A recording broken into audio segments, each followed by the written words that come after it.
Ken Shea, have you tried a King e-hookah, grape, apple e-cigarette? Well, good morning, everyone. Unfortunately, Tom, I E-hookah. haven't tried that one yet, but it seems like the flavorings just keep exploding. You know, the options for e-cigs these days. Yeah. I mean, when you go to this Ken Shea, let's cut to the chase. Are these things good or bad for you?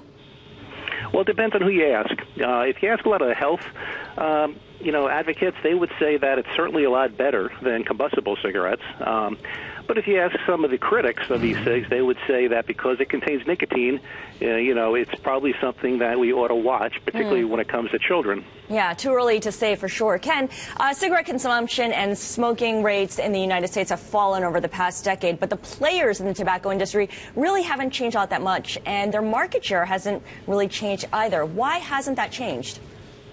Well, that's a good question, Scarlett, and it probably, because of high barriers to entry, is probably the easiest answer. To compete in the U.S. tobacco industry means you're accepting a lot of regulatory risk, legal risk. You're part of the master settlement agreement, meaning you owe billions of dollars every year, depending on your market share, to the state attorneys general. There really are high barriers to entry, but what that's translated to for investors is high returns on investment, and the stock performances have been done very well. Can we have a surveillance moment here while we talk nicotine? I'm going to have some caffeine. Yeah, you're not allowed to have e-cigarettes in the morning. Oh, my word, I'm having caffeine. I guess I'm a bad person. Let's talk internationally here, Ken Shea. Tim Bitzberger with us from the French giant BNP Paribas. Is this a domestic story, or are e-cigarettes a French and emerging market story? Well, e-cigarettes is definitely a global story. I'm estimating it's around a $3.5 to $4 billion industry today. The U.S. accounts for about half of that business, but virtually all of the large tobacco manufacturers, including Philip Morris International, are looking to e-cigarettes as basically the growth platform of the future.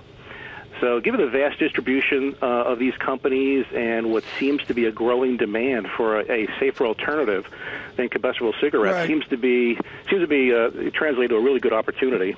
Tim, you're an expert on regulation in the financial markets, not in the regulation of an FDA-like world. Do you see the Washington regulation of tobacco transferring abroad to other countries?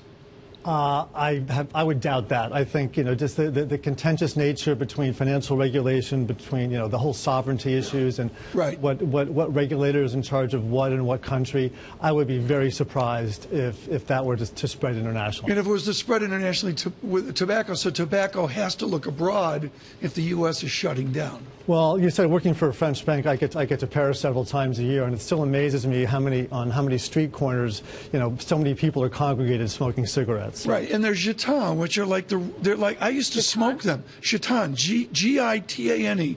They're the rudest. They're just vicious. They're what you smoke when you're Go back to your coffee, Tom. Yeah, I'll have some caffeine while you talk nicotine. Ken, I need to ask you about regulators because the FTC, according to Wells Fargo's Bonnie Herzog, is likely to approve a deal between Reynolds and Lorillard. Yet others point out that the FDA still needs to make a decision on e-cigarettes. Who are we looking to first for some kind of clarity?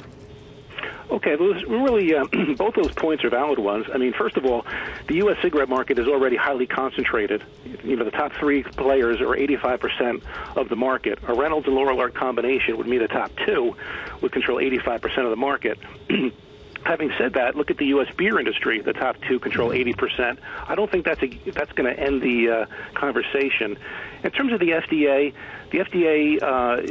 is supposed to come out with decisions any day now, although they've been saying that for a while, regarding how it's going to regulate the menthol industry, as well as how it's going to regulate the e-cigarette industry. So a lot of people are waiting for a cue from them to see, what they're going to decide.